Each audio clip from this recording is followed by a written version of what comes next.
আমাদের দোয়া আল্লাহ কবুল করছে। আমরা বহু দোয়া করছি যে আল্লাহ রব্বানা আতিনা ফিদ দুনিয়া হাসিনা, এর জ্বালা তার বাঁচি না। আল্লাহ কোরআনের পাখি বিনা অপরাধে 13 বছর জেলখানা ছিল আল্লাহ, তারপর হাসপাতাল নিয়ে ভর্তি করল। এত ভালো মানুষগুলো মারতেছে আল্লাহ আল্লাহ আল্লাহ আল্লাহ। এই যে আমাদের চোখের পানি আল্লাহ খাইরি 5 তলা তুটে 1.5 লাখ টাকার খাট, 12,000 টাকার কম্বল ওরে তামানে দিয়ে রাত 9টার সময় বলতেছে আমার বাড়ি আমার ঘর আমাকে নামাই দিন। এ দেশ আমার বাপের, এ দেশ আমার, 41 সালের আগে আমাকে নামাই দিন। রাত 3টার সময় একটা ভূমিকম্প, খালি বিল্ডিং এর ডুবে উঠছে। ওই এত ফোর্সে নামছে, কম্বলের মধ্যে লঙ্গি খুলে আছে, ওটাও পরার টাইম পায় না।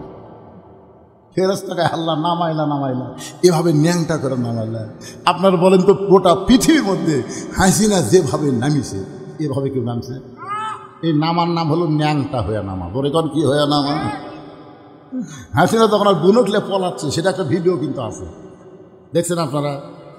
হাসিনা এরকম যাচ্ছে সামনে আর রেহানা যাচ্ছে পিছনে পিছনে। হাসিনা কি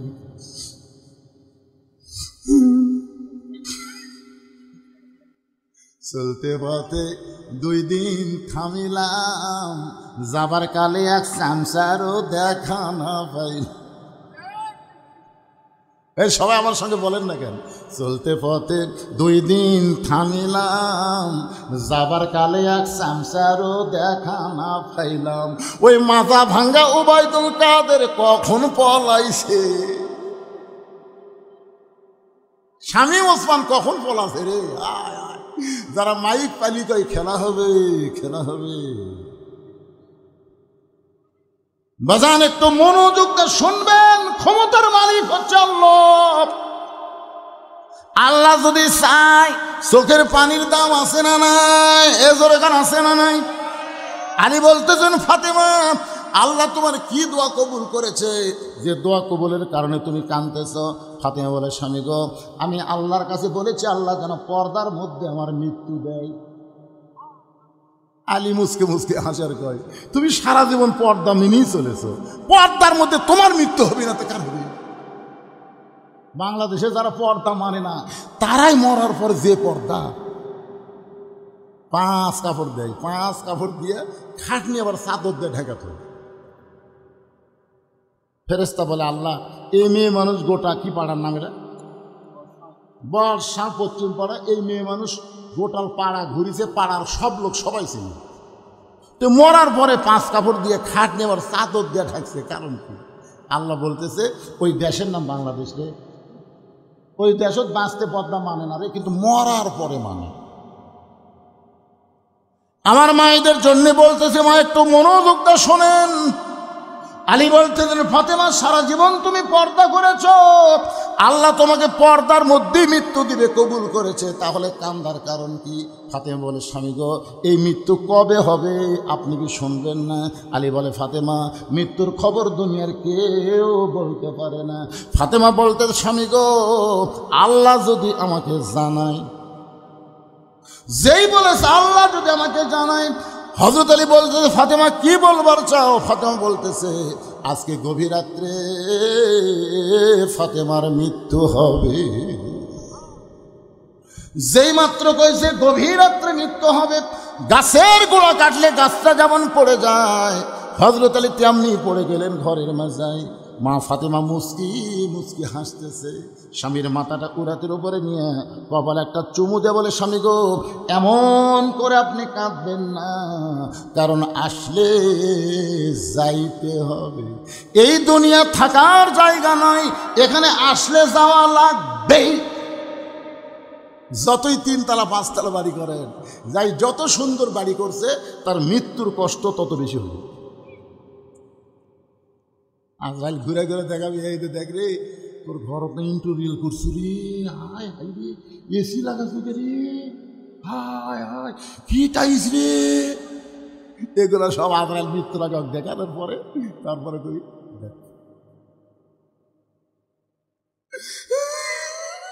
কান্দিস কান্দিস, তুই কি মনে করছো থাকার জন্য আসছ? যাবো না, ওই যে তাকায় দেখ, অন্ধকার, দরজা নাই, জানলা নাই, বিছানা নাই, বালিশ নাই, কান্দিস না, কান্দিস না, যাওয়া লাগবে। কথা বলেন যাওয়া লাগবে না? কথা বলেন যাওয়া লাগবে না? ফাতেমা মুসকে মুসকে হাসে, স্বামীর কপালে চুম্বন দিয়ে বলে, স্বামী গো, এমন করে আপনি কাঁদবেন না, কারণ এই দুনিয়া থাকার জায়গা না, আসলে যাইতে হবে। আমি এতদিন বাবার মুখে শুনেছি, আমার বাবা বলেছে পৃথিবীর ভিতরে সবচাইতে শক্তিশালী পুরুষের নাম হলো হযরত আলী।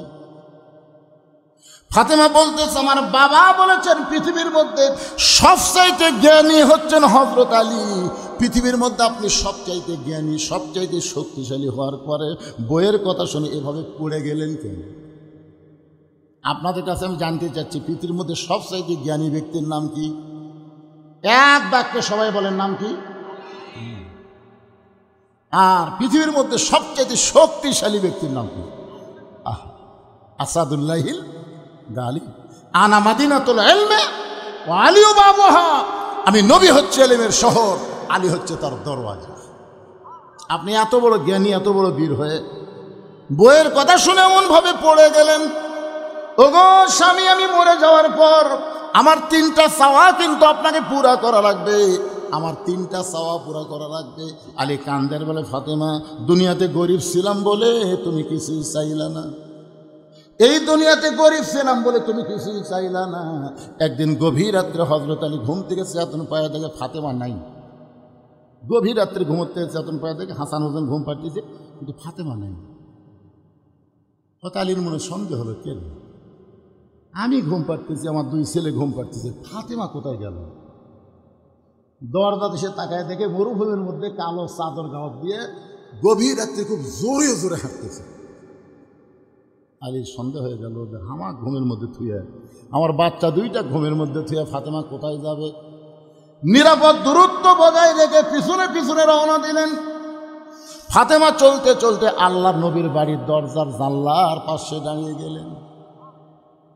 নবীর জানলার কাছে দাঁড়িয়ে বললেন, বাবা, আজকে যদি আমার মা খাদিজা দুনিয়াতে জীবিত থাকতো, আমি আপনার জানলার কাছে দাঁড়াতাম না, কিন্তু আমার মা খাদিজা দুনিয়াতে নেই, এই কারণে আপনার জানলার কাছে দাঁড়াইছি। বাবা, মেহেরবানি করে একটু ঘরের দরজা খুলে দেন।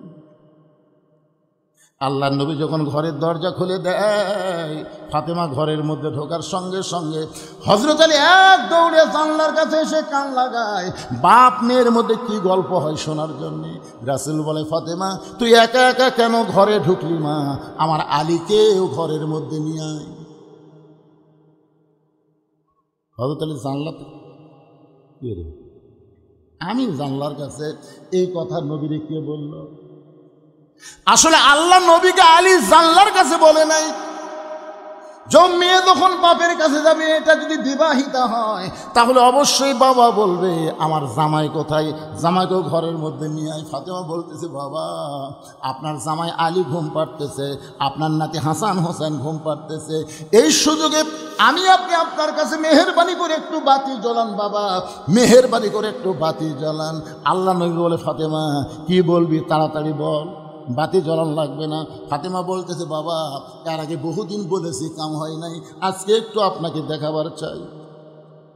নবী সেই মাত্র ঘরে বাতি জ্বলাইছে, সঙ্গে সঙ্গে ফাতেমা মাটির দিকে তাকাইয়া, নিজে মাটির দিকে তাকায় 2টা হাত বাবার দিকে মেলে ধরেছে। রাসূল বাতির আলোতে দেখে হাতের 2টা তালু যেন গোস্তের টুকরা হয়ে গেছে। নবী কান্দার বলে, ফাতেমা, তোরা হাতের তালুতে চামড়া নাই কেন মা? ফাতেমা বলতেছে, বাবা, জাতা ঘুরাইতে ঘুরাইতে আমার হাতটা ফসকা পড়ে গেছে, এরপরেও যখন জাতা ঘুরাই, কারণ জাতা ঘুরান ছাড়া আমার বাড়িতে খাওয়ার কিছুই নেই। আজকে আমার হাত 2টা এমন হয়ে গেছে বাবা, আমার হাসান হোসেন ঘুম থেকে চেতন পাইলে খাবার চাবে, আমার স্বামী আলী ঘুম থেকে চেতন পাইলে খাবার চাবে, কিন্তু বাবা বাড়িতে কোনো খাবার নাই, আপনি মেহেরবানি করে একটু খাবার ব্যবস্থা করেন বাবা, কারণ আমার হাতের চেহারা আমার স্বামী যদি দেখে কষ্ট পাবে, আমার হাসান হোসেন দেখলে খাওয়া বন্ধ করে দিবে। সঙ্গে সঙ্গে নবী আবার ঘরের কোনায় গিয়ে বলে, আল্লাহ, দুনিয়ার কত ধনী ধনী যুবক আমার ফাতেমাকে বিয়ে করবার চাইছিল, তুমি আল্লাহ আমার গরিব আলীর সঙ্গে রাজি হইলা। এখন আমার মেয়ের কষ্ট আমি দেখতে আর পাচ্ছি না আল্লাহ, এমন কষ্ট আমি কেমনে সহ্য করব। সঙ্গে সঙ্গে ফাতেমা মাথায় ঘোমটা দেয়। রাসূল বলে, ফাতেমা মাথায় ঘোমটা দিলি কেন? ফাতেমা বলতেছে, বাবা আমার সাহায্যের কোনো দরকার নাই। এই বলে ফাতেমা যখন যাবার চায়, রাসূল বলে, ফাতেমা রে তুই কেন এভাবে চলে যাস? ফাতেমা বলতেছে, বাবা আপনি একদিন বলেছিলেন আল্লাহর পরে কাউকে যদি সেজদা দেওয়ার হুকুম থাকতো তাহলে প্রত্যেকটা বউকে বলতেন স্বামীর পায়ে সেজদা করো। এই কথার দ্বারা আপনি বুঝাই দিলেন আল্লাহর পরে মেয়ে মানুষের কাছে সবচাইতে দামি ওই ব্যক্তি হলো তার মহান স্বামী। আমার স্বামীর বিরুদ্ধে আপনি আল্লাহর কাছে বলবেন, আমার কোনো সাহায্য লাগবে না বাবা। এই বলে ফাতেমা যখন চলে যায়, রাসূল কান্দের বলে, আল্লাহ ওই ফাতেমা কে গো আল্লাহ, আমি তো চিনতে পারলাম না। আল্লাহ বলে, নবী গো আপনার ফাতেমা শুধু ফাতেমা নয়, আপনার ফাতেমা হলো সাইয়্যিদাতুন নিসাই আহলিল জান্নাহ ফাতেমাতুজ যোহরা। আলী কান্দার বলে, ফাতেমা দুনিয়ার জীবনে গরিব ছিলাম বলে তুমি কিছুই চাইলা না, আজকে মৃত্যুবরণ করার রাতে তুমি আমার কাছে কি চাইবা ফাতেমা? ফাতেমা বলে, স্বামী গো আমার এক নম্বর চাওয়া হলো রাতের অন্ধকারই আমাকে কবর দিবেন। দুনিয়ার কোনো মানুষ যেন আমার কবরের খবর না জানে, কারণ আল্লাহর পর্দা করতে করতে আমার এমন অবস্থা হয়ে গেছে, আমার কবরটাকে আমি পর্দা করতে চাই। আমার 2 নম্বর চাওয়া হলো আমার কোনো জানাজার ব্যবস্থা করবেন না, আমার কোনো জানাজার ব্যবস্থা করবেন না। কারণ আমি যতটুকু আমল করে বুঝতে পেরেছি, দুনিয়ার সব মানুষ যদি বলে ফাতেমা ভালো, আর আপনি যদি বলেন আমার ফাতেমা ভালো না, এই দুনিয়ার সব মানুষের ভালো বলাতে ফাতেমার কোনো লাভ হবে না।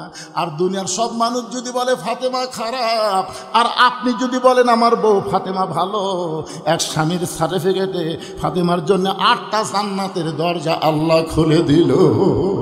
তাহলে আমি একজন নারী, আমার জানাজার কোনো দরকার নাই, শুধু আপনি নিজে দোয়া করে ওই জান্নাতুল বাগের পূর্ব কোণায় সবুজ রঙের একটা বাতি জ্বলবে, ওই বাতি বরাবর ফাতেমাকে আপনি দাফন করবেন। আমার কবর খুঁড়তে যদি আপনার কষ্ট হয়, তাহলে আপনার একান্ত বন্ধু কেউ যদি থাকে দুনিয়ায়, তার একটু বলে দেবেন সে যেন গোপনে ফাতেমার কবরটা খনন করে দেয়। হযরত আলী গভীর রাত্রে আবু যর গিফারের জানলার কাছে ছোট বাচ্চার মতন ফোঁপায় ফোঁপায় কাঁদতেছে। আবু যর গিফারি দরজা খুলে বলে, আলী ভাই জীবনে বহু যুদ্ধ তোমার সঙ্গে করলাম, কোনো যুদ্ধে তোমাকে পরাজিত হয়ে আমি কাঁদতে দেখি নাই, আজকে তোমার জীবনে এমন কি যুদ্ধ শুরু হলো? আলী তুমি কেন আমার জানলার কাছে কাঁদতেছো? আলী বলতেছে, আবু যর জান্নাতুল বাকির পূর্ব কোণায় সবুজ রঙের একটা বাতি জ্বলতেছে, ওই বাতি বরাবর একটা কবর কর, একটা পর্দা নিশি আজকে রাত্রে মৃত্যুবরণ করবে, তাকে রাতের বেলায় দাফন করা লাগবে। আবু যর গিফারি বলে, আলী ভাই সেই পর্দা নিশি কে গো, তার নাম কি তোমার মুখস্থ নাই? আলী বলতেছে, কেমনে বলবো কেমনে বলবো, 6 মাস আগে আল্লাহর নবী দুনিয়া থেকে বিদায় নেওয়ার পর আমার হাসান হোসেন পাগল হয়ে গেছে, যেখানেই সাহাবী পায় সেখানে জিজ্ঞাসা করে আমার নানাকে তোমরা কোথায় লুকায় রাখছো? মাত্র 6 মাস আগে আমার 2টা সন্তান নানা হারাইছে, আজকে গভীর রাত্রে ওদের মা ওদেরকে ফাঁকি দিয়ে বিদায় নিয়ে চলে যাবে। আবু যর গিফারি বলে, আলী রে তুমি তোমার হাসান হোসেনকে কেমনে সামাল দিবা? আলী বলতেছে, হাসান হোসেনের কথা পরে চিন্তা কর, আগে যা একটা কবর কর। আবু যর গিফারি কোদাল নিয়ে ওই জান্নাতুল বাকির পূর্ব কোণায় গিয়া দেখে সবুজ রঙের একটা বাতি জ্বলতেছে, যেই বাতির কোনো তার নাই, বাতির কোনো সুইচ নাই, বিনা তারে বিনা সুইচ আমার আল্লাহ তাআলা অটোমেটিক জ্বলায়া দিছে। আবু যর গিফারি বাতির নিচে লক্ষ্য করে দেখে বাতির আলোকার গোলাকার হয়নি, বাতির আলো কবরের মতন চারকোনা, ওই আলোর মধ্যে কোদাল দিয়ে কবর খুঁড়তেছে। খুঁড়তে খুঁড়তে এক সময় বলে, কবর তুই কি জানিস রে কবর, এই গভীর রাত্রে কবর খুঁড়তেছি, তোর মধ্যে কাকে দাফন করা হবে? এ কবর খবরদার বেয়াদবি করবি না, আল্লাহ নবীর মেয়ে হওয়ার পর পরেও নবী তাকে মায়ের সম্মান দিয়েছে। সেই ফাতেমাকে আজকে রাত্রেবেলা দাফন করা হবে। কোদাল দিয়ে কবর খুঁড়তে খুঁড়তে এক সময় বলে, কবর রে খবরদার বেয়াদবি করিস না, তোর মধ্যে এমন একজন মাকে রাখা হবে যার 2টা সন্তান জান্নাতি যুবকদের সর্দার হবে। কবর খবরদার বেয়াদবি করতে পারবি না। কোদাল দা কবর খুঁড়তে খুঁড়তে আবু যর গিফারি বলে, কবর তোর মধ্যে আজকে এমন একজন বিবিকে রাখা হবে যার স্বামী হলো আসাদুল্লাহিল গালিব, খবরদার কবর বেয়াদবি করিস না। এই বলে আবার যখন কোদাল মারতে চাই, এমন সময় কবরের ভিতর থেকে একটা আওয়াজ আসতেছে। এ আওয়াজ কিন্তু নবীর মেয়ে ফাতেমার জন্যে না, এ আওয়াজ হলো আমাদের সকলের জন্যে যারা আমরা কবরে যাব। জোরে কোন ঠিক কিনা? কবরের মধ্য থেকে আওয়াজ আসতেছে, কার মেয়ে, কার মা, কার বিবি এটা কবর দেখবে না। আমল যদি ভালো হয় কবর জান্নাতের বাগান হয়ে যাবে, আর আমল যদি খারাপ হয় কবর জাহান্নামের গর্ত হয়ে যাবে। এদিন আমার সঙ্গে সকলে একটু গুনগুন করে পড়েন, কিন্তু যেদিন ডাক পড়িবে, সবাই বলেন, কিন্তু যেদিন ডাক পড়িবে কবর মাঝে যাইতে, জোগাড় কিছু করছ বন্ধু তার মাঝে বিছাইতে। আপনারা বলেন তো কবে ডাক পড়বে? কথা বলেন ভাই, কবে রে? তো যে মোশন নিয়ে চলতেছেন, যে মোশন নিয়ে আপনারা হাঁটতেছেন, আর এখনকার ছেলেদেরকে দেখে মনেই হচ্ছে না এরা কোন সময়ের মানুষ। বল আসর, আল্লাহ সময়ের শপথ করেছেন। ছোট্ট একটা বাচ্চা আমার কাছে নিয়ে এসে, হুজুর খালি কান্দে, দোয়া করেন হুজুর। আমি সূরা ফাতিহা 3 বার করে ফু দিলাম, কারণ সূরা ফাতিহার একটা নাম হলো সূরাতুশ শিফা। কি কি দোয়া করলেন হুজুর? ফু দেওয়ার পরে আরো কান্না বেড়ে গেছে। আমি একটা পানি পড়া দিলাম, আয়াতুল কুরসি পড়ে, যদি কোনো নজর টজর থাকে তো পানি পড়া দিলাম, বললাম 3 বার খাওয়াবো। কয়েকদিন পরে সেটা হুজুর দোয়া, বর্তমান সময়ে দোয়া দরুদের খাওয়া নেই। আমি বললাম, বারে কি হলো রে, দোয়া দরুদের কাম হচ্ছে না। কয়েক মাস পরে বললাম, মা তোমার ছেলের খবর কি? কার কান্দে না হুজুর? কোন দোয়ায় কাম হলো? দোয়াকে লাগবি। আর বাবা এক মোবাইল কিনে দিয়েছে, যখনই কান্দে চালু করে দেয়। আপনি শুনলে আশ্চর্য হবেন, হুজুর আমার ছেলে মোবাইল ছাড়া ভাত খায় না। কি সময় রে! আল্লাহ এমনি সময়ের শপথ করছে। এখনকার অধিকাংশ ছেলেরা মোবাইল হাতে পাইছে, কথা কন না কেন? পায় নাই? স্বয়ং জিবরাইল এসেও যদি ওয়াজ করে, ওয়াজ দিয়ে এদেরকে ভালো করা যাবে না। এদেরকে ভালো করতে গেলে অনুনাজ্জিলু মিনাল কোরআনি মা হুয়া শিফাউ ওয়া রাহমাতুল লিল মুমিনিন। আমার সঙ্গে স্লোগান দেওয়া লাগবে। আমি যেই বলবো সব সমস্যার, এর মধ্যে আমার মোটর সাইকেলের কোন জমিদার ঢুকতে পারে? জায়গা হচ্ছে না আমার মোটর সাইকেল। কি স্লোগান দেবেন? গলা খাঁকারে দেন। আমি যেই বলবো সব সমস্যার সমাধান, আপনারা বলবেন দিতে পারে আল কোরআন। সব সমস্যার সমাধান আল কোরআনের আলো। মাশাআল্লাহ, দেখা ভালো রে, দেখা ভালো। আমি গতকাল পাবনা ওয়াজ করলাম 2টা, দিনে একটা রাতে একটা।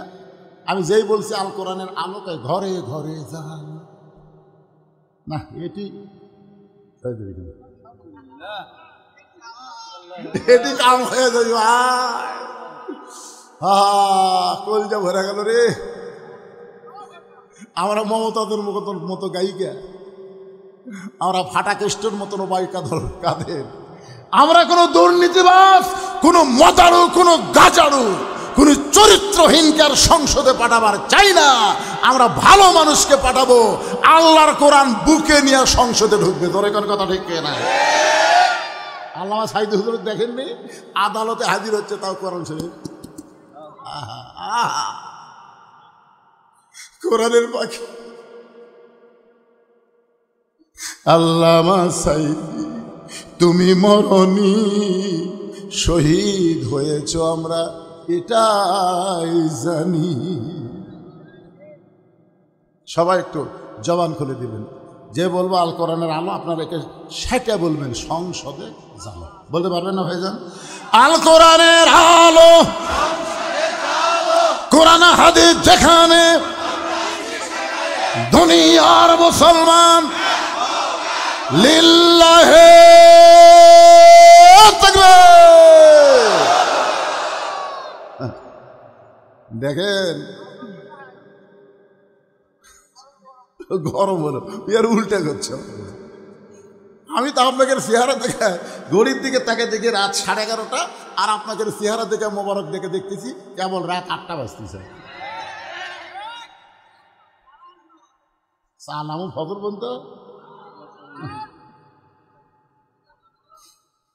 ভাই যাবি না? সেটা না, প্রথম যে আদায় করবার করলে মানে ভুলে গেছে, আমার কথা ভুলে গেছে। আসলে আমি এই টাইমে আদায় করবার চাইছিলাম, এই টাইমে যে কবরে, কিন্তু যেদিন ডাক পড়বে কবরের মাঝে যাইতে জোগাড় কিছু করছে বন্ধু, তার মাঝে বিছাইতে।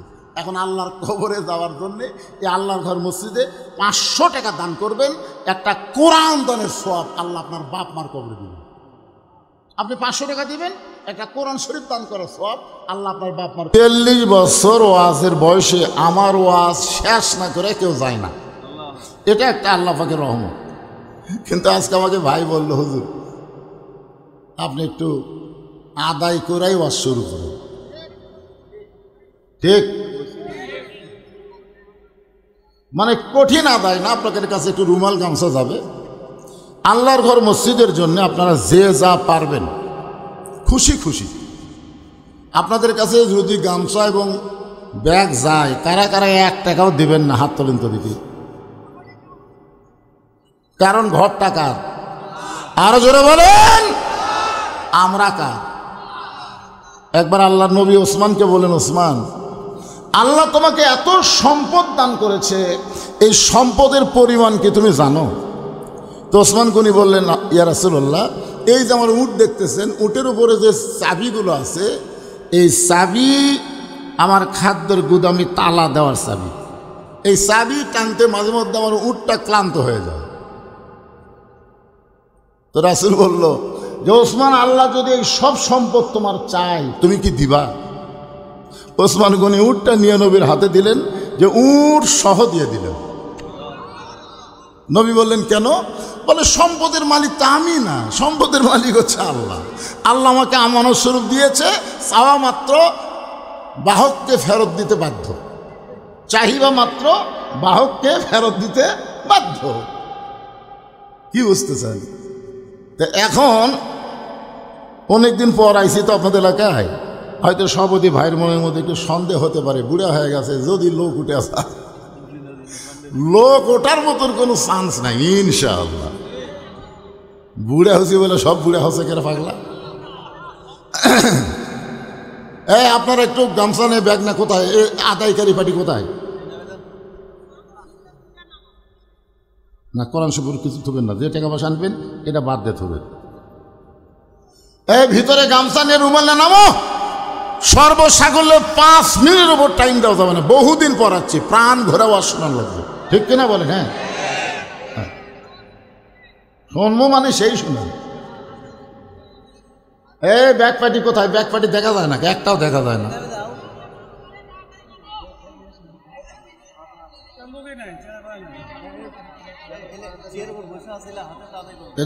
এটা কি নাম? রাগ মিয়া?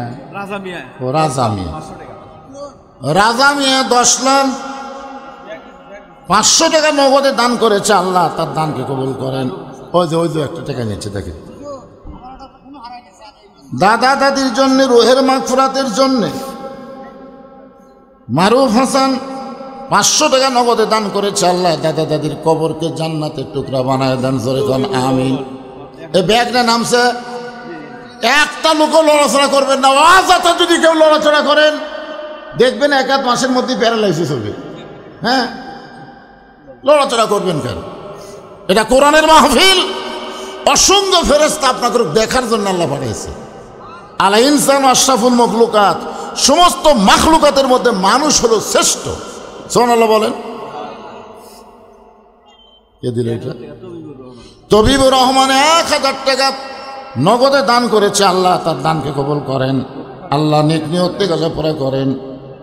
গোফার 200 টাকা দান করেছে, আল্লাহ গোফারের দানকে আল্লাহ আপনি কবুল করেন। আর একজন কিছু দান করেছে, আল্লাহ দানকে কবুল করে। হইচই না বাজান, এই ব্যাগ দেন 10, 20, 20টা। আমার মা বোনদের মধ্যেও যান, মা বোনদের মধ্যে কি মেয়ে মানুষ আছে নাকি আদায় করার? আচ্ছা, মহিলাদের মধ্যে মহিলা আদায় করবে। আমার মায়েরাও আল্লাহর রাস্তায় দিয়ে দেন, টানা ওয়াজ হবে ইনশাল্লাহ। একটু জিকির করেন লা ইলাহা ইল্লাল্লাহ, লা ইলাহা।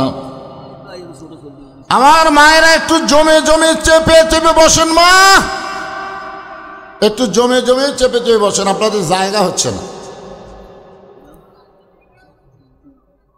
মনে করবেন যে আজকে এইটা জীবনের শেষ দান, আগামীকাল পর্যন্ত বাঁচার কোনো গ্যারান্টি আছে?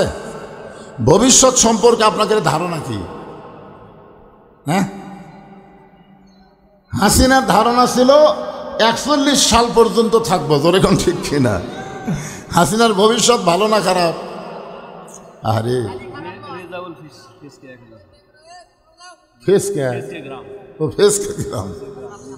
রেজাউল করিম 1000 টাকা দান করেছে আল্লাহর ঘরে, আল্লাহ তার দানকে কবুল করেন, জোরে কোন আমিন। আমাদের ভবিষ্যৎ হলো মসজিদের খাটনি আমাদের বাড়ির আঙ্গিনায় আসবে, 2তলা 3তলা বাড়ি থেকে টেনে বের করে বড়ই পাতার গরম পানি দিয়ে আমাদেরকে গোসল করাবে, সাদা কাপড়ে চকলেটের মতন মোড়ায় আমাদেরকে অন্ধকার কবরে রেখে আসবে, জোরে কোন ঠিক কিনা? সেই ভবিষ্যৎকে চিন্তা করে 5 মিনিটের মধ্যে যার যা দিবার মন চায় আল্লাহর ঘরে আপনার দান করেন। আল্লাহর একজন বান্দা মজিবুর রহমান 500 টাকা নগদে দান করেছে, আল্লাহ তার দানকে কবুল করেন। আল্লাহ নেক নিয়ত নেক আশা পড়াক, আল্লাহুম্মা আমিন। নাম হলো আব্দুল আলিম। 500 টাকা বাবার জন্য দোয়া চাই, আল্লাহ বাবার কবরকে জান্নাতের টুকরা বানায় দেন। আল্লাহর একজন বান্দা রেজাউল করিম রসুল দুবলা গাড়ি থেকে 1000 টাকা নগদে দান করেছে, আল্লাহ তার দানকে কবুল করেন, আল্লাহুম্মা আমিন। এই ব্যাগগুলো নিয়ে ওরা কোন দিকে যাবে? হ্যাঁ, ব্যাগগুলো নিয়ে যেগুলো আদায় করছো বাবা সব মঞ্চে নিয়ে আসো, সব ব্যাগ যান মঞ্চে আসে, সাইড যেন না মারে। জাহাঙ্গীর কবির চেয়ারম্যান সাহেব 10 বস্তা সিমেন্ট, ধরে বলেন মারহাবা, 10 বস্তা সিমেন্ট দান করেছে, আল্লাহ তার দানকে কবুল করেন। কি ময়না তোমার নাম কি? নুসরাত জাহান মাহি। ছোট্ট একটা মা আমার 200 টাকা দান করেছে, আল্লাহ তার দানকে কবুল করেন, আল্লাহুম্মা আমিন। আব্দুল লতিফ বাবা মার জন্য দোয়া চাইয়া 500 টাকা দান করেছে, আল্লাহ তার দানকে কবুল করেন। আপনাদের ভিতরে আদায় শেষ হলে আদায় শেষ, আদায় কি শেষ? শেষ। ফোন হারিয়ে গেছে, আপনারা কল করে থাকেন তো, যদি চালু থাকে বন্ধ হলি চোর, বন্ধ হয়ে গেলে চোরের হাতত গেছে। কেন মোবাইল বন্ধ হবে কে? তার মানে বন্ধ করে। রে যদি চালু থাকে তাহলে বোঝা যাবে এখনো ভালো মানুষের কাছে আছে, আপনাকে দিবে। আর যদি বন্ধ করে বুঝবেন চোর। লজ্জার কি দরকার? একটা মোবাইল কেউ যদি চুরি করার নিয়তে নেয়, 1-8 মাসের মধ্যে আর এমন একটা অসুখ হবে, আর সব বেঁচে অসুখ ভালো হবে না। কারো মনে কষ্ট দিও না। এই জন্য কোরআন নিয়েই তো আলোচনা করব। কোরআন যেদিন বাংলাদেশে চলবে চুরি হবে, সোনার টোপলা থুয়ে বসে থাকলেও কেউ হাত দিবি না, কারণ হাত দিবার গেলেই ওরে বাবারে এরা হাত টান দেশকে একে কাটা দিবি রে। রতন মাস্টার বাকি 500 টাকা দান করেছে, আল্লাহ বাকিতে দান আল্লাহ আপনি কবুল করেন। শ্বশুর শাশুড়ির জন্যে ওমরা হজের জন্য দোয়া চাই, ওমরা হজে যাবে দোয়া চাই, আমরা দোয়া করি আল্লাহ তার হজ কবুল করুক। 500 টাকা দান করেছে, আল্লাহ দান কবুল করেন। বা আমার জন্য আল্লাহর একজন বান্দা 500 টাকা দান করেছে, আল্লাহ দান কবুল করুন। আপনার কাছে টাকার গুদম আছে নাকি? কাল সমানে বার করতে দিন। তার মানে একরামুল হক বা আমার জন্য দোয়া চাইয়া 2000 আল্লাহর ঘরের জন্য করছে দান, আল্লাহ তার দান কি কবুল করেন। সাইফুল ইসলাম রাজু 500 টাকা দান করেছে, আল্লাহ দান কি কবুল করেন, আল্লাহুম্মা আমিন। অয়েসকুরুনি 1 মণ আলু, আলু নিয়ে কিন্তু হালু বালু করবে। এইবারে তো আলু দেখতেছে বাবা, এখন আলু বেশি বেশি দান করেন। আর সাদকাতু তারুদ্দুল বালা, দান সদকা করলে আলুর ঘুগরি পোকাও ধরবি না, আলুর দামও কমবি না। আর যদি দান না করেন, হ্যাঁ, এই জন্য সবাই আলু টালু দান করবে, আবার থেকে দান করবেন। ঝর্ণা বেগম একজন মা আমার 500 টাকা দান করেছে। মৃত স্বামীর জন্য দোয়া চাই, এরা হলো আসল বউ। আপনার কোন তো ঝর্ণা বেগমের বাপ মা মরেনি? অবশ্যই স্বামী যদি মরে তো বাপ মা মরেনি, কিন্তু ঝর্ণা বেগম বাপ মার জন্য দোয়া চায়নি, কারণ স্বামীর কামাই খাচ্ছে, স্বামীর বাড়িতে আছে, স্বামীর জন্য 500 টাকা দিছে। এরা হলো আসল বউ। কথা কন না করে, কথা কন না কেন? মেয়ে মানুষের ওয়া শুনবেন না, সময় হোক, একটার পরে না। ব্যাগগুলো এসে হাজির হয়ে গেছে। আমার মায়েদের মধ্যেও যেগুলো ব্যাগ আদায় হয়েছে সেগুলো যায় নিয়ে আসো বাবা, সব নিয়ে আসো। এখন একটু আবার জিকির করেন, এখন ওয়াজ হোক, সময় সুযোগ পেলে আর এক টাইম আদায় করা যাবে, অসুবিধা নেই। ওয়াজ শুরু না করতে আদায়, এটা আমার জীবনের প্রথম হলো, এই অভ্যাস আমার নেই। হ্যাঁ, একটু মহব্বত না জিকির করেন, লা ইলাহা ইল্লাল্লাহ, লা ইলাহা ইল্লাল্লাহ, লা ইলাহা, লা ইলাহা ইল্লাল্লাহ মুহাম্মাদুর রাসূলুল্লাহ সাল্লাল্লাহু আলাইহি ওয়াসাল্লাম। এখন আর এই আদায়গুলো দিও না। বিসমিল্লাহ ফল ভান্ডার মনসুর আলম 1000 টাকা নগদ না বাকি, খালি কাগজ দিল, তার মানে বাকি ওটা লেখা লাগবে না। এখন আর কোনো স্লিপ টিলিপ নাই, এখনো আছে। মকসেদ আলী 1000 টাকা নগদে দান করছে, আল্লাহ কবুল করুন। এখন এই ঘর দিয়ে দেন। আপনি কি মনে করতেছেন আপনার নাম যদি আমি না বলি আপনার দান আল্লাহ কবুল করবে না? প্রকাশ্যে দানের চাইতে গোপন দানে ফজিলত বেশি, কিন্তু আমার বক্তারা কই নাই বলে। দুনিয়াতে যত বড় বড় কাজ হয়েছে এগুলা প্রকাশ্যে দানে হয়নি, গোপন দানে হয়েছে। জোরে কোন কথা ঠিক কিনা? আমি আলোচনা করতেছিলাম সংবিধানের মধ্যে ভুল আছে, সন্দেহ আছে, গোজামিন আছে। যে আইনটা বাংলাদেশ চলতেছে সেই আইনের মধ্যে ভুল আছে, সন্দেহ আছে, গোজামিল আছে। কিন্তু যেই কোরআনের আমরা আলোচনা শুনবো, এই কোরআনের সন্দেহ নাই, ভুল নাই, গোজামিল নাই। তাহলে স্বাধীনতার পর থেকে আজ পর্যন্ত আমরা সন্দেহ, গোজামিল, ভুলের মধ্যে আছি। জোরে কোন কথা ঠিক কিনা? এই সন্দেহ, গোজামিল, ভুল থেকে যদি বের হবার চাই, আল্লাহর কোরআন ছাড়া কোনো উপায়। সামনে কিন্তু একটা সুযোগ আছে। কি মনে করতেছেন? আমরা গোটা বাংলাদেশ ঘুরে ঘুরে দেখতেছি, আমাদের একটা দেখেই মনে হচ্ছে যে আগামীর বাংলাদেশ আল্লাহর কোরআনের বাংলাদেশ। কি মনে করতেছেন? ভাগ্যগুণে আমরা একটা ইউনুস বসাচ্ছি। ইউনুস বসার পর থেকেই আমাদের কোরআনের মাহফিলের ব্যাপারে আর কোনো সমস্যা নেই। 2-1 জায়গায় বিএনপিরা একটু সমস্যা করতেছে, আর যদি এরকম সামনে সমস্যা করে একদিন দেখবেন ওরাও নাই। হাসিনা তাও হেলিকপ্টারে পলাছে, এদের পলানোর মতন কোনো দেশই নেই। কোন কথা ঠিক কিনা? পাগলামি করো না। আজকে ফখরুল আলমগীর বলছে আল্লাহর কোরআনে নাকি রাজনীতি নাই, রাজনীতির সাথে নাকি ইসলামের সম্পর্ক নাই। শালা মুরতাদ, মুনাফিক, কাফের। সূরা মুলক পড়েন তো আপনারা, সূরা মুলক পড়েন। তাবারাকাল্লাযী বিয়াদিহিল মুলক ওয়া হুয়া আলা কুল্লি শাইইন কাদির।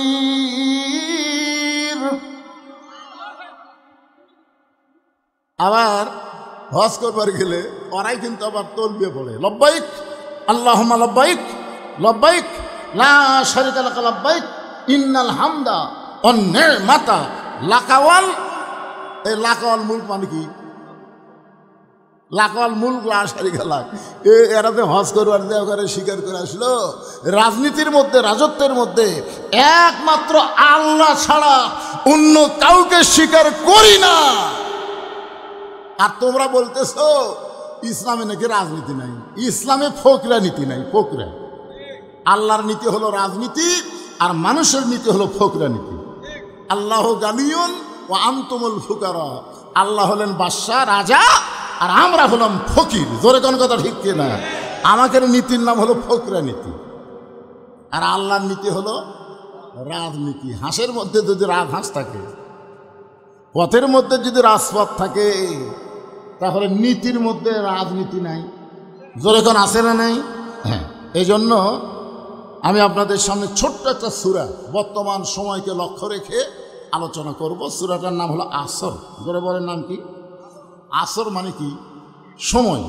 আসর মানে সময়। এখন বর্তমান সময় বাংলাদেশের জন্য ভালো না খারাপ?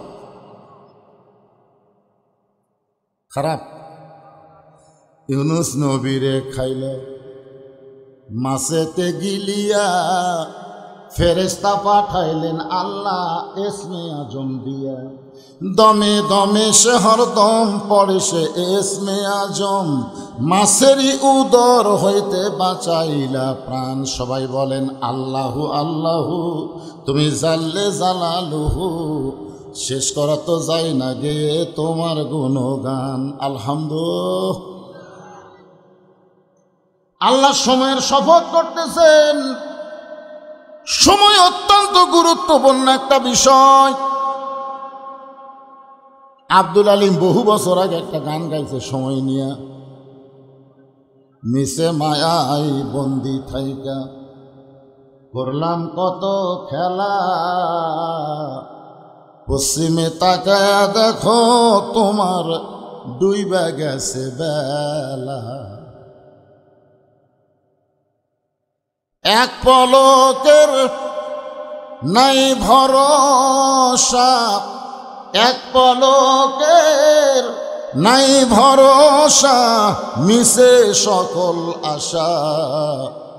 কখন বুঝি দারুণ ঝড়ে ভাঙবে তোমার বাসা। এই বাসা মানে ঘর বাড়ি না। আমেরিকা কিন্তু আগুন দিয়ে জ্বলে ছাই হয়ে যাচ্ছে। হ্যাঁ, আমেরিকা ইসরায়েলকে সহযোগিতা করবি, ফিলিস্তিনের মুসলমান বাচ্চাদের গায়ে তোরা আগুন ধরাবি।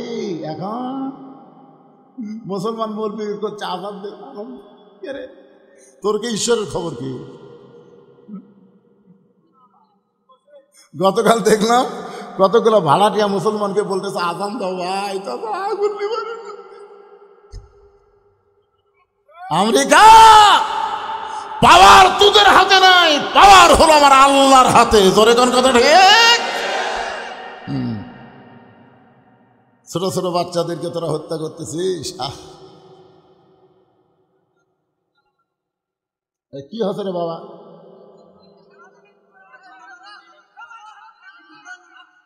এই বাবা, জনগণ খেবার আগে কামসার। হ্যাঁ, একটু মনোযোগ দিয়ে শোনেন। সূরা আসর, আল্লাহ বলতেছেন ইন্না মানে নিশ্চয়, ইনসান মানে মানুষ, লাফি মানে ভিতরে, খুসরুন মানে ক্ষতি। ইন্নাল ইনসান লাফি খুসর, নিশ্চয়ই মানুষগুলো ক্ষতির ভিতরে। আমার সঙ্গে এ বাবা, এ বাবা শোনেন, হইচই করে কাম হয়নি রে।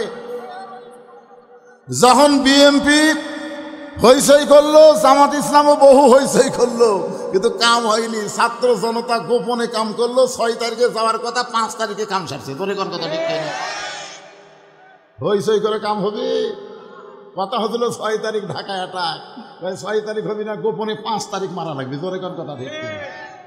হইচই করে কোনো সমাধান হবি না।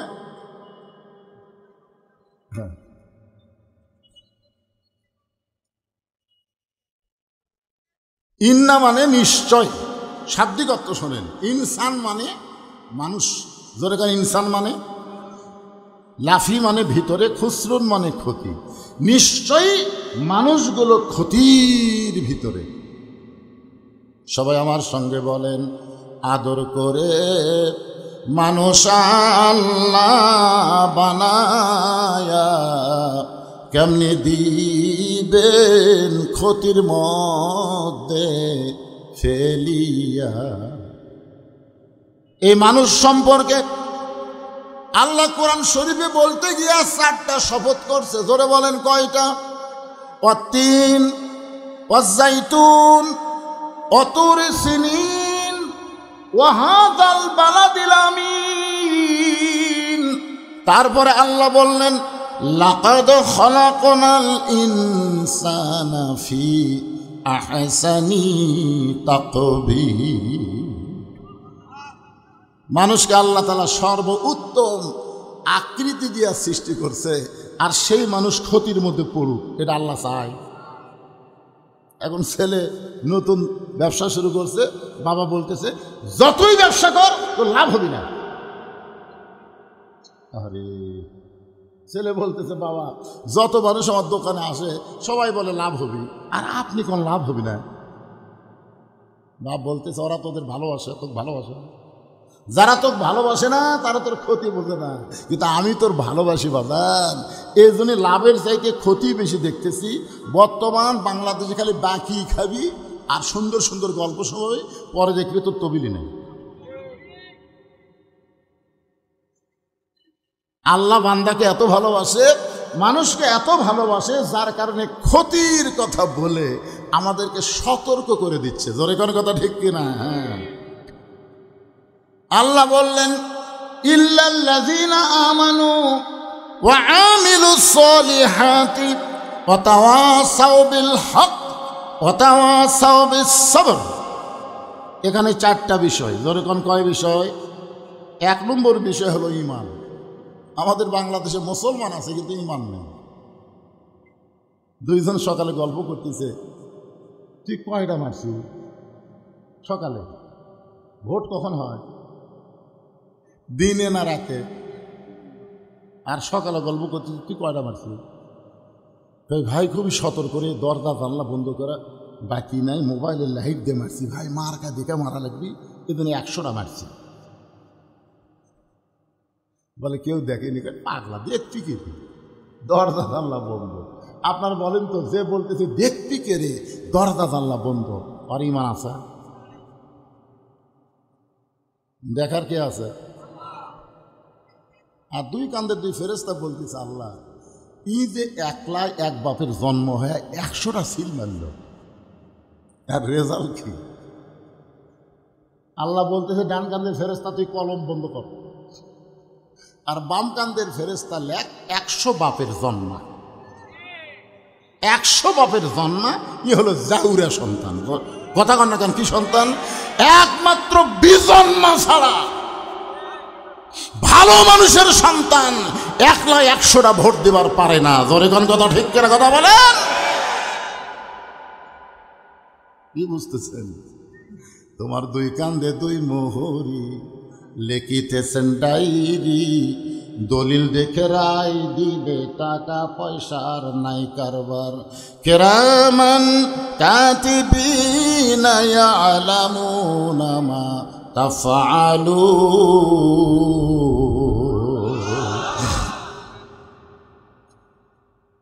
একটু মনোযোগ দিবেন। 1 নম্বর হলো ঈমান।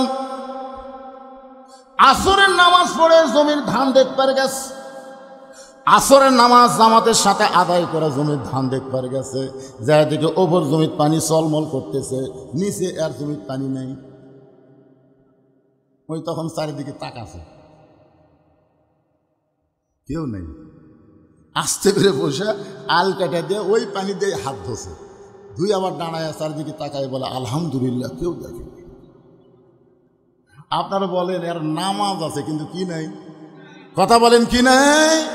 আমাদের বাংলাদেশের অধিকাংশ মুসলমানের ঈমান নাই। এই কারণে আল্লাহ বলেছেন ওয়ামিনান নাসি মান ইয়াকুলু আমান্না বিল্লাহি ওয়া বিল ইয়াউমিল আখিরি ওয়া মা হুম বিমুমিনিন। এই পিনাকি ভট্টাচার্য আজকে হামাকলি একটা রিপোর্ট করছে, দেখছেন? আমি বলেছিলাম যেই দলে তকবীর নাই ওই দল হলো শয়তানের দল। এই কথা বলাতে বিএনপির আমার বগুড়া জেলার ভাই সভাপতি আমার পর ফিরে গেছে। আপনারা বলেন তো, কোরআনের আয়াত যখন বক্তা তেলাওয়াত করে, এই আয়াতের তেলাওয়াত শুনলে আপনাকে ঈমান বাড়ার কথা কি কইছে? জোরে বলেন, কে বলছে? ইন্নামাল মুমিনুনা আল্লাযীনা ইযা যুকিরাল্লাহু ওয়াজিলাত কুলুবুহুম ওয়া ইযা তুলিয়াত আলাইহিম আয়াতুহু জাদাতুহুম ঈমানাও ওয়া আলা রাব্বিহিম ইয়াতাওয়াক্কালুন।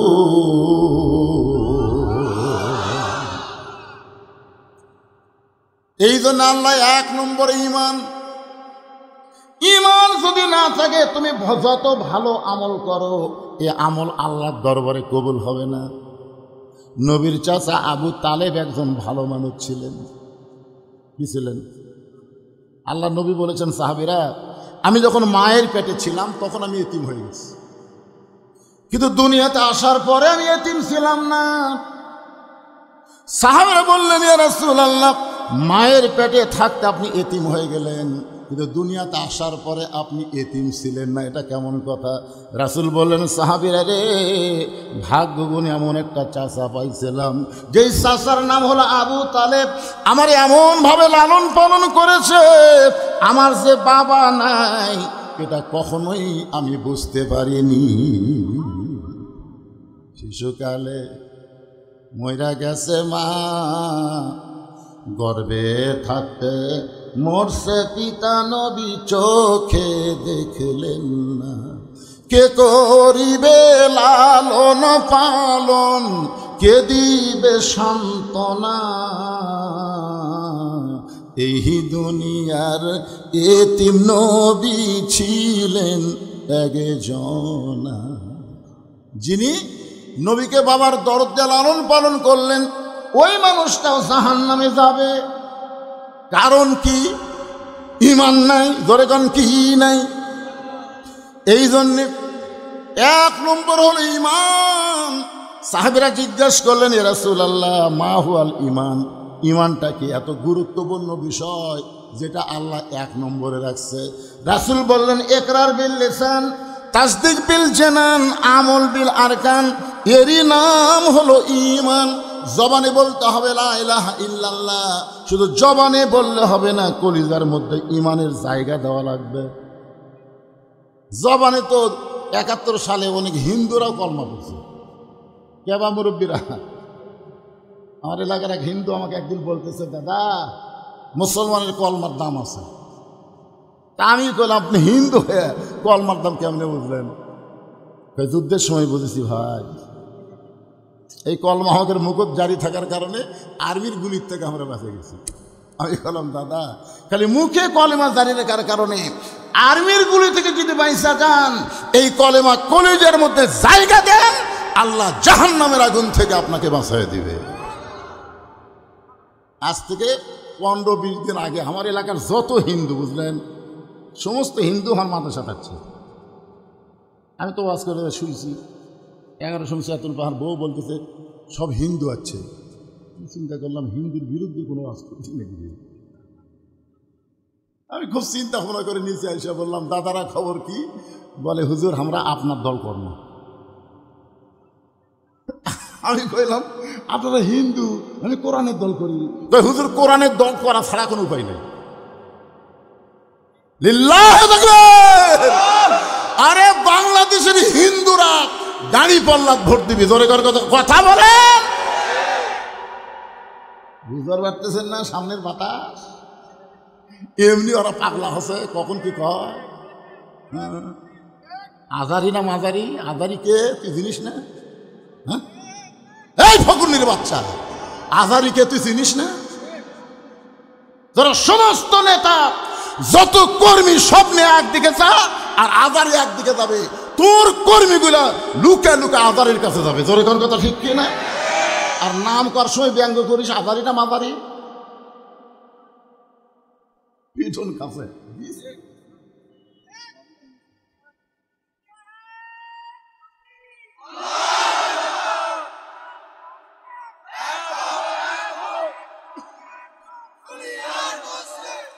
লিল্লাহে তাকবীর। দুনিয়ার মুসলমান এইবারে হলো ওর থেকে যখন দিল আপনারা সাউন্ড দিলেন না। শোনেন, আপনারা যদি মনে করেন যে আমরা 12টা 1টা পর্যন্ত ওয়াজ শুনবো, তে ঘুম পড়া চলবে। একদিন পর আমার পাশেন চেতন থেকে কথা শোনা লাগবে। আমি আগে অ্যাঙ্গেলে ডোজ দিছি, এখন অ্যাঙ্গেলের দিন শেষ, ডাইরেক্টের বাংলাদেশ। জোরে কোন কথা, আরো অ্যাঙ্গেল।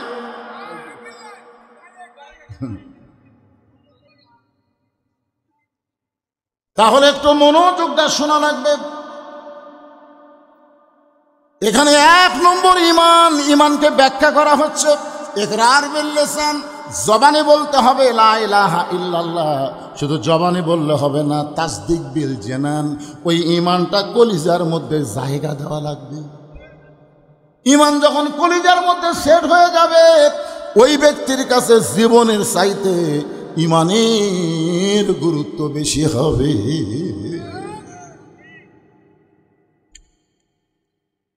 উকিল এসে বলতেছে, স্যার স্যার আপনি একটা দলের আমির, আপনি যদি রাষ্ট্রপতির কাছে একটা দরখাস্ত লেখেন, আপনার ফাঁসির দণ্ড মওকুফ হতে পারে। ফাঁসির দণ্ড মওকুফ হতে পারে। তো আসামি মুচকি মুচকি হাসতেছে। উকিল বলে, স্যার হাসেন কেন? বলে, হাসার কারণ হলো আমি আমার জীবনে 3টা রাষ্ট্রপতি ক্ষমতার থাকা অবস্থায় মরা দেখছি। একটা হলো বঙ্গবন্ধু শেখ মুজিবুর রহমান, একটা হলো জিয়াউর রহমান, একটা হলো জিল্লুর রহমান। এই 3টাই কিন্তু রহমান। এই 3 জন রাষ্ট্রপতি ক্ষমতার থাকা অবস্থায় মারা গেছে। আল্লাহর বান্দা বলতেছে, নাম হলো মতিউর রহমান নিজামী হুজুর, বলতেছে যারা ক্ষমতা থাকতে নিজেরাই মরে যায়, কোনো মুসলমান বাঁচার জন্যে তাদের কাছে দরখাস্ত লিখবে না। এই শিক্ষা পাইছি আমরা জাতির পিতার কাছে। জোরে কোন কথা ঠিক কি না? উকিল বলতেছে, তাহলে আপনার ফাঁসি হবে। মুচকি মুচকি হাসি আর বলে, তুমি বলতেছো ফাঁসি, কিন্তু আমার আল্লাহ বলতেছে আমার মৃত্যুই হবে না। ওয়ালা তাকুলু লিমান ইউকতালু ফি সাবিলিল্লাহি আমওয়াতুন বাল আহইয়াউ ওয়ালাকিন লা তাশউরুন।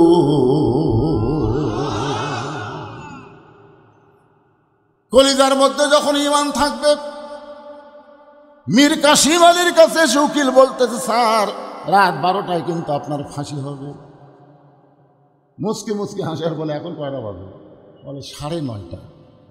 আলহামদুলিল্লাহ, 2.5 ঘন্টা এখন আছে।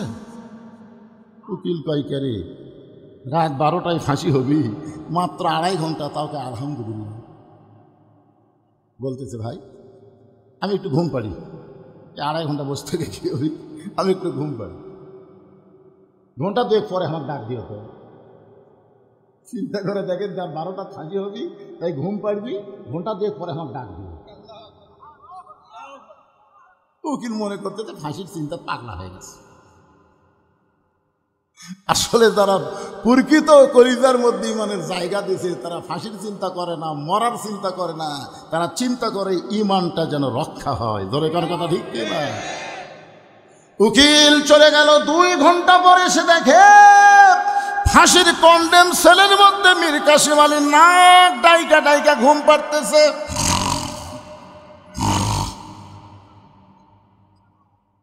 উকিল কয়, কে রে, মানুষ করে? আর 8 ঘন্টা পর তার ফাঁসি হবি, আর এ হারে ঘুম পাড়তেছে। পায়ের লোক নাড়াইছে, সঙ্গে সঙ্গে চেতন পেয়ে বলে, ভাই ফাঁসির সময় কি হয়েছে? বলে, স্যার এখনো 8 ঘন্টা দেরি।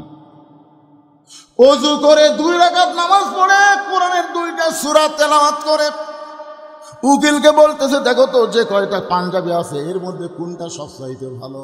বলে, ভালো পাঞ্জাবি কি করবেন? বলে, সেইটা পরে ফাঁসির মঞ্চে যাবার চাই। উকিল বলে, আপনি কি শ্বশুর বাড়ি যাবেন? ভালো পাঞ্জাবি গায়ে দিয়ে আতর সুরমা লাগায়া মাথার চুল দাঁড়িয়ে হাসনানোর পরে বলতেছে, দেখো তো আমার কেমন লাগতেছে। উকিল বলে, স্যার আপনার ফাঁসি হবে, আপনার ফাঁসি হবে। বলে, তুমি বলতে তো ফাঁসি, কিন্তু ঘুমের মধ্যে গিয়ে আমি দেখতে পাইছি ফাঁসির মাধ্যমে আল্লাহ তাআলা আমার 8টা জান্নাতের দরজা খুলে দিবে। তাসদিক বিল জানান, কলিজার মধ্যে যখন ঈমান ঢুকবে ওই মানুষের কাছে জীবনের চাইতে ঈমানের গুরুত্ব বেশি হবে।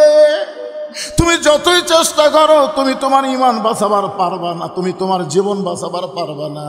তবে একটু চেষ্টা করো, আল্লাহ তোমার ঈমান বাঁচাইয়া দিবে।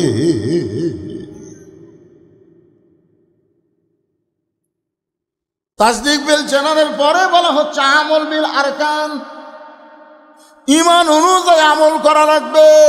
সূরা আসরের 2 নম্বর বিষয় হলো আমিলুস সালিহা, নেক আমল করা লাগবে।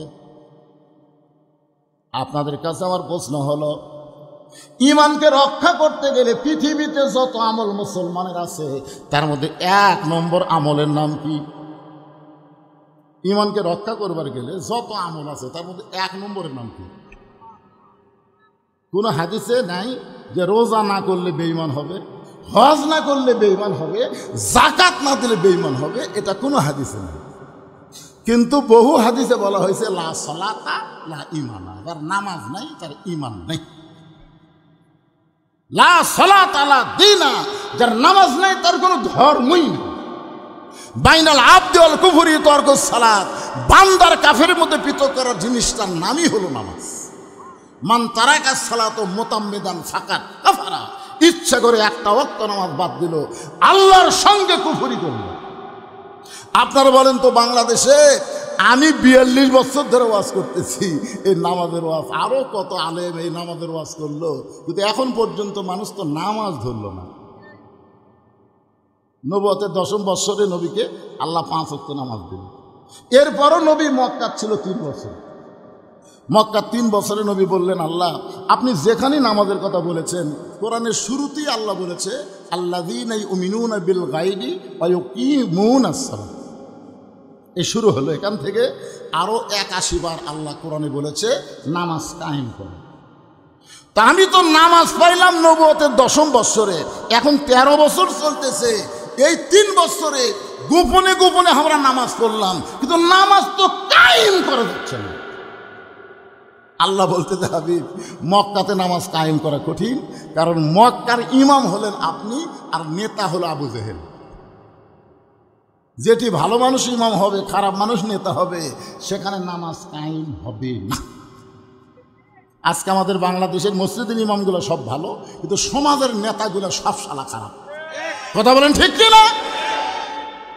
যার কারণে নামাজ মাঝে মধ্যে পড়তেছে কিন্তু নামাজ কায়েম হচ্ছে না। তো রাসূল বললেন, তাহলে আপনি যে 82 বার নামাজ কায়েমের কথা বললেন, নামাজ কায়েম কবে হবে? আল্লাহ বললেন, আপনাকে হিজরত করে মদিনা যাওয়া লাগবে, সেখানে আপনি ইমাম হবেন, আপনি নেতা হবেন। আল্লাযীনা ইম্মাক্কান্নাহুম ফিল আরদ, মুসলমানের মধ্যে কাউকে যখন প্রধানমন্ত্রিত্ব দেওয়া হবে, মুসলমানের মধ্যে কেউ যখন প্রেসিডেন্ট হবে, তার